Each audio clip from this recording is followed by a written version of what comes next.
by 4 evaluators who will discover their speech on the spot. The third segment will be table topics, and we will invite you to participate. And it will be presented by Celia. Celia, where is Celia? Is she here? Ah, you're here. Okay, thank you. And you will also evaluate someone because Eugene is not there. Okay, so before going through the agenda, I will ask our evaluator, Akim, who is just here, if there is a word of the day. Yeah. Yeah, and can you explain your role as well? Okay, sure. Hi, good evening, everyone. My name is Hakim. I'm serving as the language evaluator for today. Basically, it's to give a word of the day, which is a word that I encourage all of you all to use during today's meeting, as well as to look out for some of the good uses of English that we can learn from one another, as well as some of the common mistakes that we all make so that we can do better after today's meeting. So today I've chosen the word of the day, prevail, P-R-E-V-A-I-L. This is to overcome or to achieve victory over challenges. Prevail, P-R-E-V-A-I-L. So you can say that having gone to Toastmasters, I managed to prevail over my fear of public speaking. So tonight, if you think about overcoming some challenges, and I'm sure like what Evelyn mentioned, we all have various periods of challenges and difficulties that we have prevailed over or are still trying to prevail over. Use the word prevail in your speech, and I will record it down and report it at the end of this meeting. Back to you, Anna. Thank you.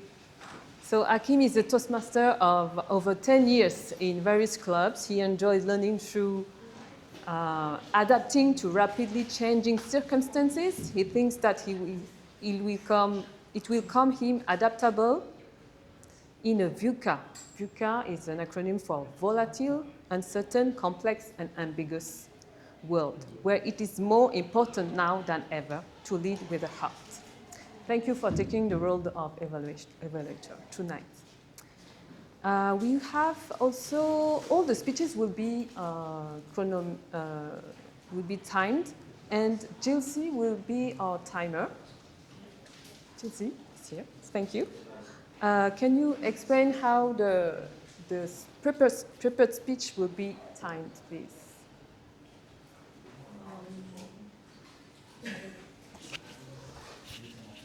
Sorry, it's my first time to become a timer. So I believe when it is for projects, right? For projects, when it's 4 minutes, I will lead up the first flag, then 5 minutes, second flag, and so it's for the icebreaker, but all the prepared speech tonight will be from 5 to 7 minutes. 5 to 7. Okay. Yeah, you sorry, have to okay. change the not icebreaker. You change the project. Yes. Okay. It's okay. I am sorry. It's okay. Okay, so 5 minutes first flag, 6 minutes second flag, and then on the 7 minute I will just do waving, okay? And the speakers will have 30 seconds to wrap up. Okay, we will go to our first speaker. Is a me time specialist. She is back to share more secrets of her me time adventures, because clearly one speech about alone time was not enough. This time, she's digging deeper into the art of making the most out of those precious moments when the world finally pauses for her. Her project is a presentation mastery level 1, and she will be evaluated by David. Her objective is to learn strategies for selecting a topic, defining a speech, purpose, and creating a clear, organized speech structure that engages the audience effectively. She will have 5 to 7 minutes. Her title is Me Time Mastery, from Chaos to Calm. Let's welcome Jilcy. Over to you. I will pass you the mic. Sorry.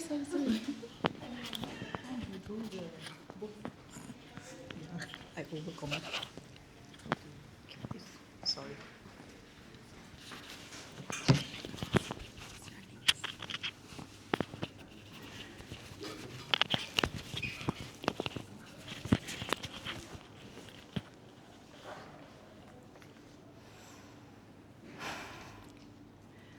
Good evening, fellow Toastmasters.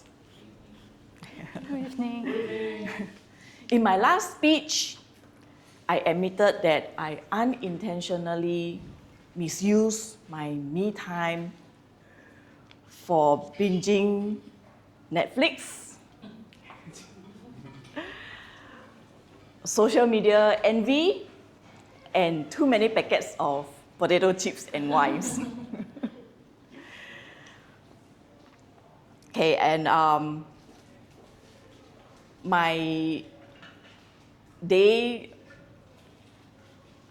well, it did not help me to end my days well.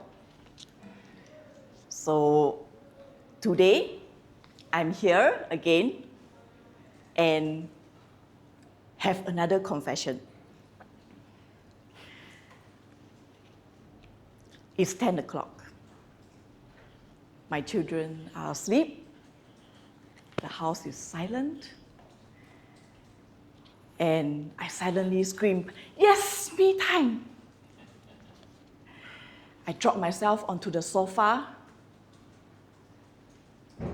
and I give deep thoughts about what Jillian had feedback to me in my last speech.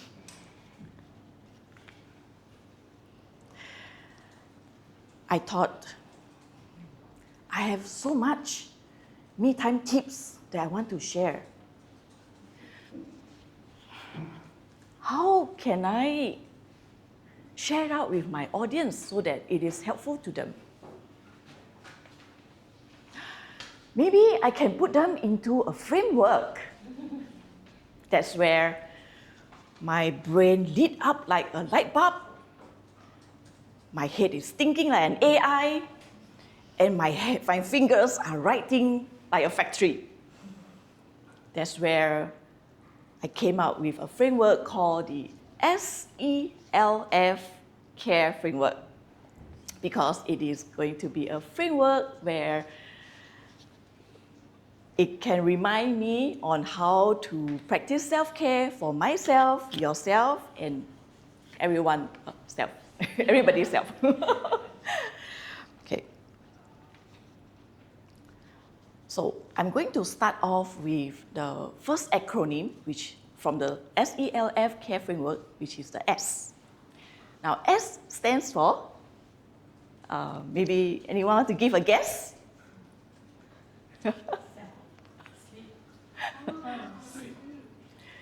Well, that is very close, but S stands for space. Because when we care for our space, it's part of our self-care of encouraging us to make good decisions.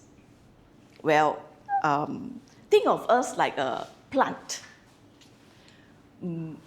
A plant don't thrive,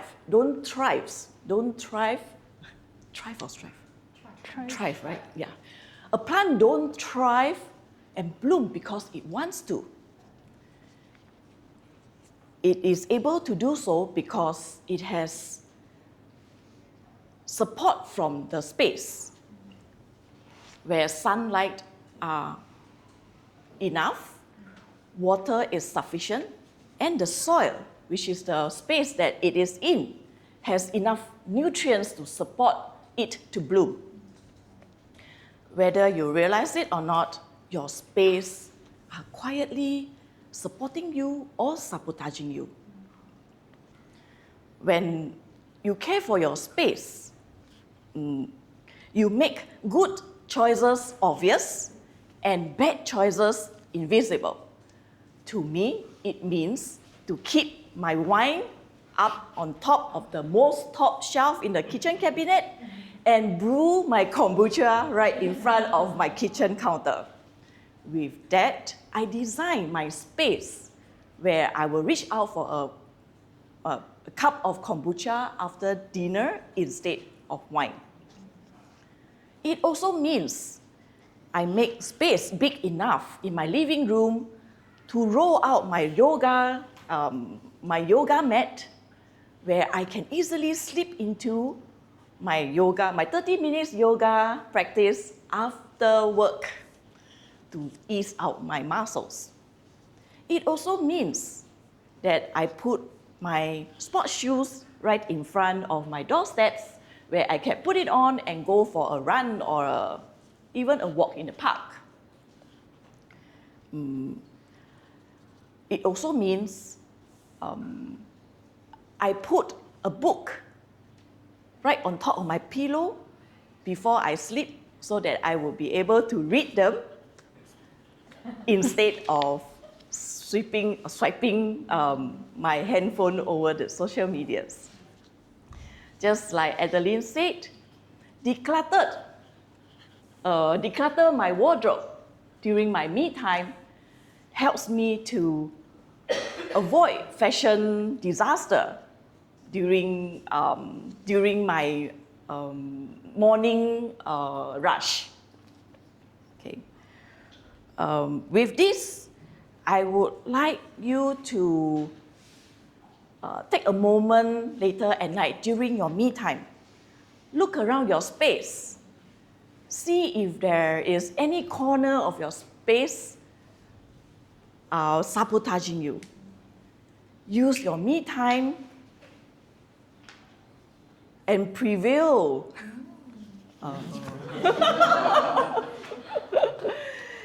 And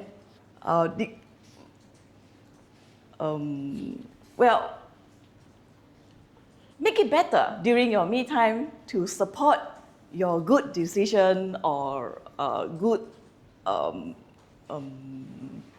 space for yourself as part of your self-care during your me time. With this, I put, like any other Netflix series, I will put you in a cliffhanger and stay tuned for the next ELF framework. Thank you very much.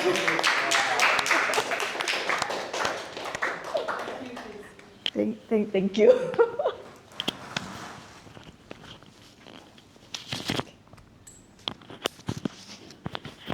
Thank you, Jessie, for sharing your story and your frame, which is SELF. And we are very curious to know about the other letters.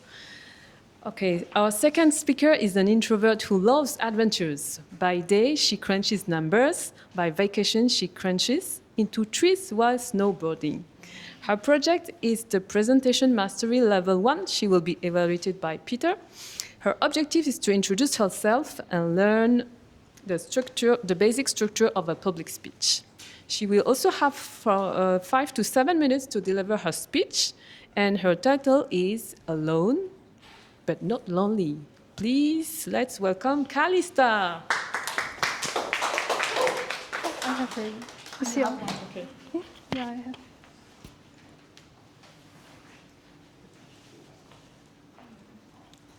Have you ever felt totally alone but loved it at the same time? A few years back, I found myself on a plane to Switzerland all by myself. No friends, no guidebook, just me, my backpack, and a very overpacked suitcase. When I first told my family and friends that I wanted to do a 10-day solo trip to Switzerland, their reactions were priceless. You've never been to Europe before, and you want to go to Europe alone? You sure or not? You're such a small Asian girl, and the angmohs over there are so big. You're not scared? Switzerland? Isn't that where all the couples go for honeymoon? If you go alone, wouldn't you be bored? And your comments just went on and on and on. Their doubts were like a huge red traffic light flashing in front of my face, don't go, don't go, don't go. But you know, sometimes when the light turns red, I like to think that actually means go slow. And so I went straight to Switzerland. When I first landed in Zurich, everything was so overwhelming. The streets, the signs, the people, everything was just so foreign to me. And I remember lying in my small little tiny bunk bed in my hostel, surrounded by travelers from all over the world. And being the only Asian girl over there, I couldn't help but think to myself, what on earth have I done? Anyone can relate to that? Yes. But slowly, I began to explore. I wandered through cobblestone streets and ate at local cafes and also hiked trails that I never knew existed. And my friends, that was when the magic happened. Being alone was like a blank canvas. It was terrifying at first, but filled with endless possibilities. So one day, I decided to hike to visit this beautiful, magnificent lake biopsy, and it was situated high on top of a mountain. I remember that the trail was steep, the weather was unpredictable, and the Wi-Fi up there, it wasn't exactly strong, so I even almost got lost. And halfway up, as you can guess, I felt like giving up. And I started questioning my life choices. Why on earth did I decide to hike alone? If I die over here, no one would even know. Then I decided to give myself some space, like what Adeline shared, and I just took my breath and took my time to watch the clouds go by. Then, like an Asian mother, I told myself off in my own head, Callista, please stop being such a drama queen. You're surrounded by so many other hikers. Then, at that moment, I felt something shifted. I felt something that I didn't expect to feel. I felt peace. Not the peace of comfort, but the peace of knowing that I could rely on myself. And when I finally reached the lake, my legs were jelly, my back felt like a bag of bricks, but my heart felt weightless. I knew then that I've done something that truly scared me, and at that moment, I felt alive, and I felt that I've prevailed. Yes. So this trip has taught me 3 things. Firstly, fear is temporary. Adventures, bragging rights are forever. So the nervousness I felt when I first landed in Zurich, it disappeared as I faced various challenges. And every nervous step became a story that I could subsequently share. Second, comfort is boring. Adventures are priceless. I think that it's really easy to just sit at home on your couch and to watch TV on a weekend, but to climb a mountain alone, to explore a new foreign city that you have never been, or to even taste food that I probably can't even pronounce, I think that that's what makes life unforgettable. Yeah.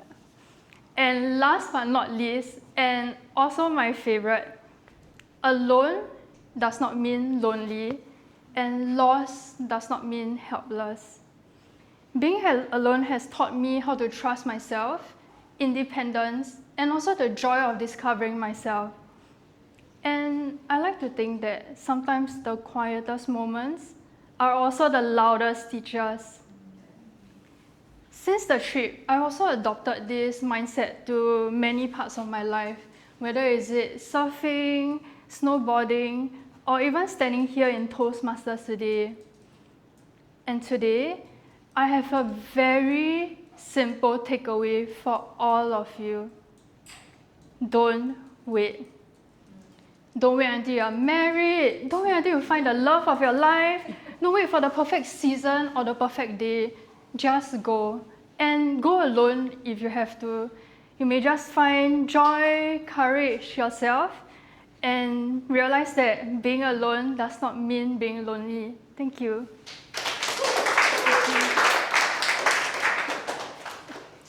Thank you, Calista, for your inspiring story through your hiking journey. Our third speaker is an acceptance coach and help you fill the gap between expectation and acceptance with profound transformation, and use the tool MAP tools to rewire your super subconscious kind. MAP for Make Anything Possible. Her project is the Presentation Mastery Level 2. She will be evaluated by Celia. Her objective is to speak with clarity, confidence, and make connections with the audience. She will have also 5 to 7 minutes, and her title is Superpower We All Have, Our Secret Weapon. Let's welcome Kashmira. Thank you. Yeah. Right tick, right? Right tick, right? Mouse. Okay. Okay, sorry.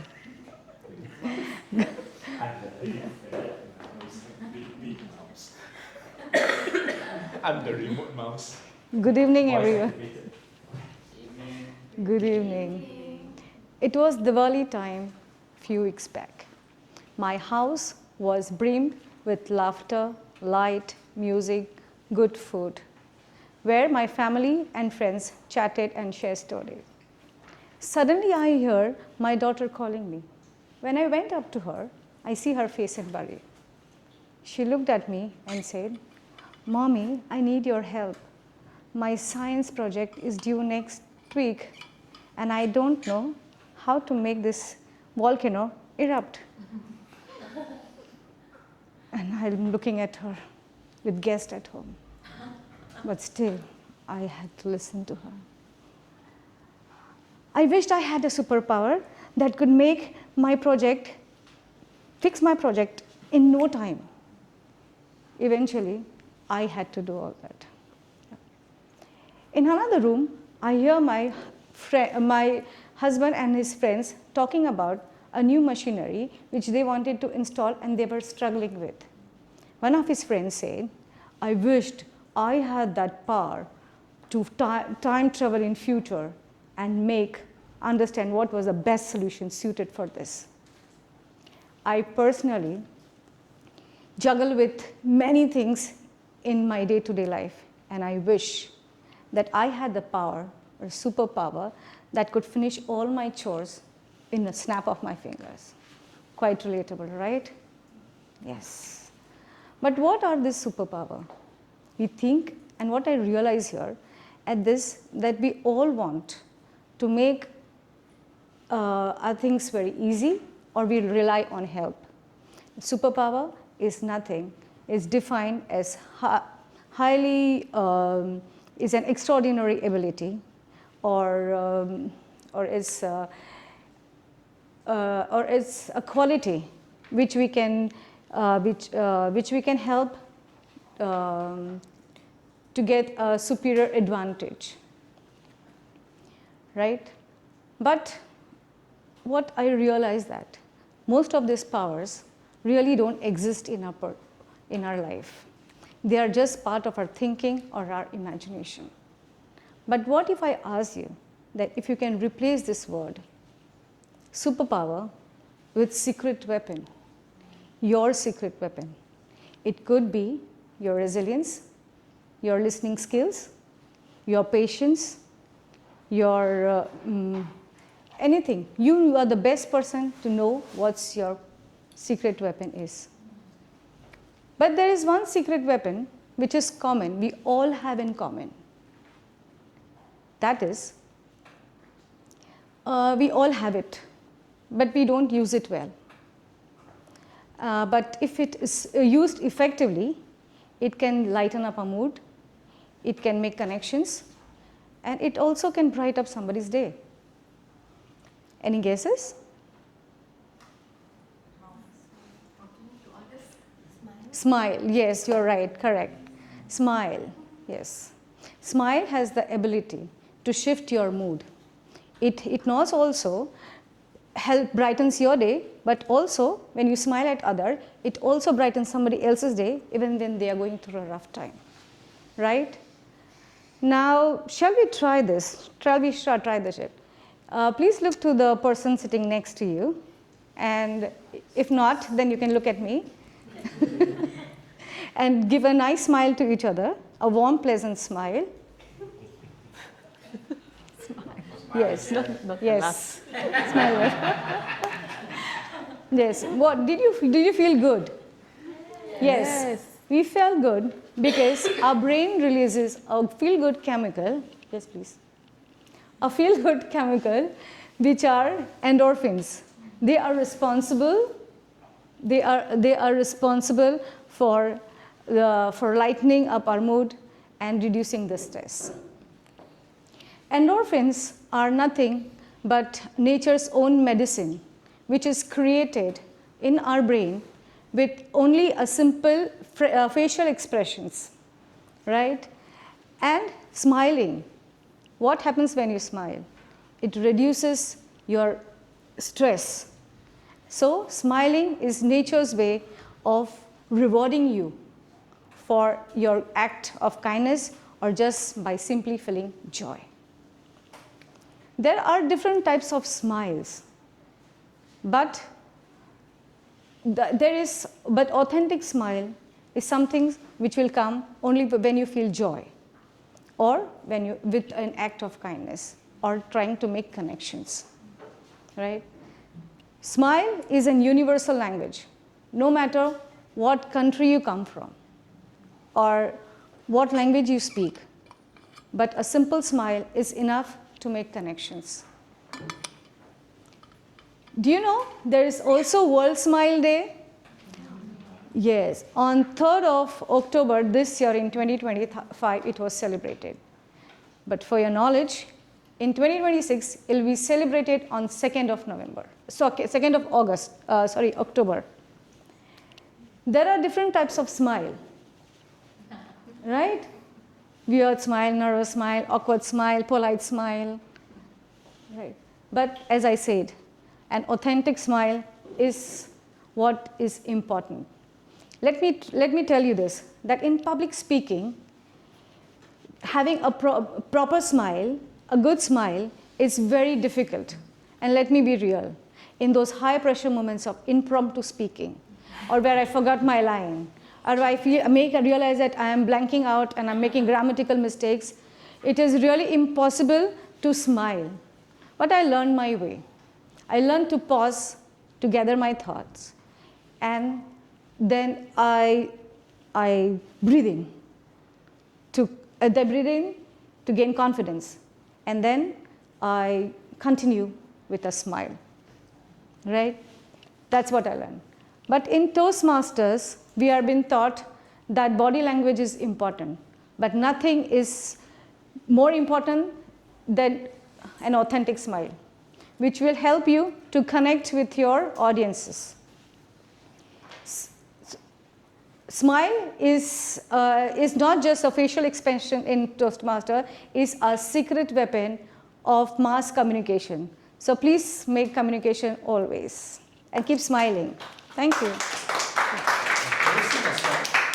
Smile and everlasting. Next one. Smile. Oh, sorry. Thank you, Kashmira. I cannot agree more. As a certified laughter yoga, the brain doesn't make the difference between a fake laugh or a real laugh. So smile. Our first speaker for the longest time believed she was an introvert until a recent MBTI test revealed she's actually an extrovert. With a passion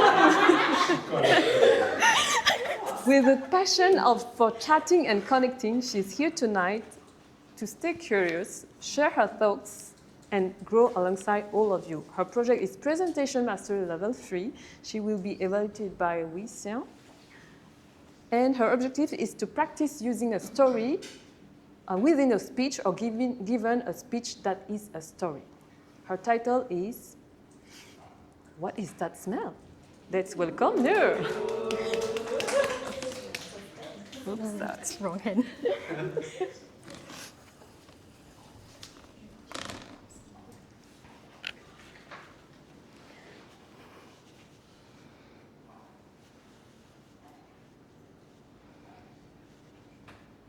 In a parallel universe, not too different from Singapore, there lived a young woman named Nora, who had a very special gift. She could smell everything: the sweet, the sour, the suspiciously expired.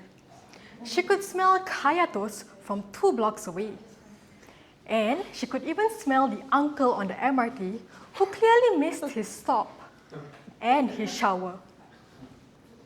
And from a young age, she had always asked, "What is that smell?" It was her favorite question, until one day it became her biggest problem. On a fine Tuesday afternoon, Nora wandered into the grandest places she had ever seen, the shimmering malls and hotels of a town, the Aurora Galleria and the Hotel Celestia. It was the equivalent of Ion and Shangri-La in Singapore. The air there smelled different. It wasn't food, flowers, or rain. It was the undisputable smell of luxury. Clean, crisp, and expensive. It's like someone had turned ambition into an eau de parfum. Can I get a show of hands if you know what kind of scent I'm referring to? Nora took a deep breath and said, "I want my life to smell like that." So she chased after the scent of success relentlessly. She studied longer, worked faster, and pushed harder. When others smelled the aroma of lunch, she smelled the next task to crunch. When others smelled the ocean breeze, she smelled KPIs and the client, "Please." And soon, Nora turned her nose away from the ordinary scent, trading the stench of sweat on public transport for the artificial sweetness of cherry in a private hire, detergent for designer perfume, and she sacrificed rest for the intoxicating scent of ambition. She prevailed no matter how hard it got. Until one day, something terrible happened. She woke up, sniffed the air, and smelled nothing. No coffee, no shampoo, not even the tantalizing scent of curry from the kitchen downstairs. Her world, once colorful with fragrance, had gone blank. Despair, panic attack, and loss of identity. How am I supposed to know if I've made it if I can't even smell the sweet notes of success anymore? So Nora went on a quest to find the mirror of truth. It was on Shopee, on discount, and she did not hesitate to press on express delivery, even if it would cost her $2 extra. The mirror told her, "I can solve your problem on 2 conditions. Firstly, keep living as you are. Secondly, tell me what you observe every week." Nora frowned. That's not a cure, that's homework. But what else can she do but to agree? So week after week, she went back to the mirror. Week 1, this week I worked very hard My bosses complimented me. It felt great, but I still can't smell. Week 2, the smell of durian once break me out in hives. Now there's no reaction. Week 3, my sister put me on diaper duty of a newborn baby because I still can't smell. Week after week, she went back to the mirror, but the mirror remained silent. One day, exhausted and angry, she shouted at the mirror, "I've done everything right. I've chased after success, I achieved my milestones, and I did what you told me. But I feel nothing. I smell nothing. I am nothing." And for the first time, the mirror replied, "My dear, perhaps it is not your sense of smell that's lost, but your sense of what matters." Dejected, Nora slumped down.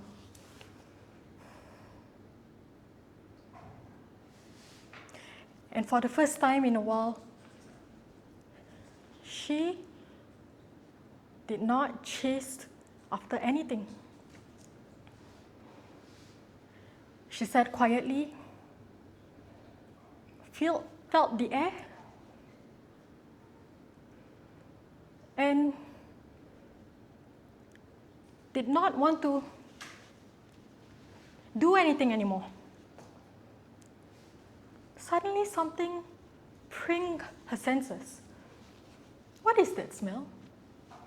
It's sambal and garlic.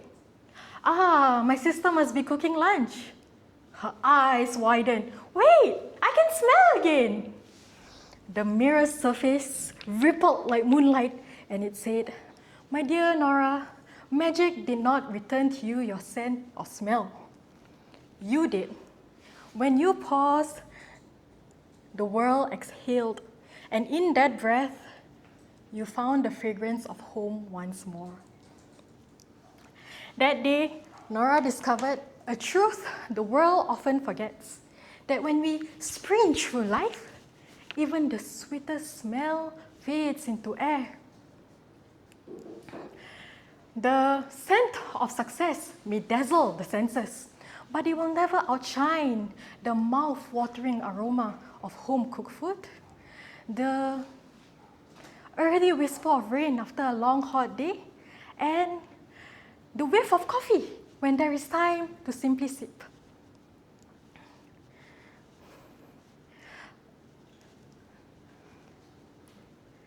So when Nora feels herself getting rushed into the storm of more, she breathes in and asks herself, what is that smell? Sometimes it's garlic dancing in the pan. Sometimes it's laughter hiding in between moments. But most of all, sometimes it's just life, ordinary life. Thank you.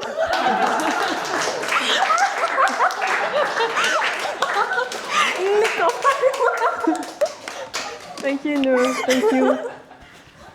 You really drew me in your story, and I felt like not only my smell was waken up, but all my senses. Thank you very much. So it's now time for the time reporting. Here you go. And after that, we will vote for the best just read speaker, out. and we will have a QR code displayed normally on the screen. Then the So, Jessie, Just say all pass. 7 is pass. 7:30 is pass. Just nice. Okay, okay. What's mine? 7 or 2 or 3? are they in? Yeah, 7:18. Okay. Okay. All projects pass. So,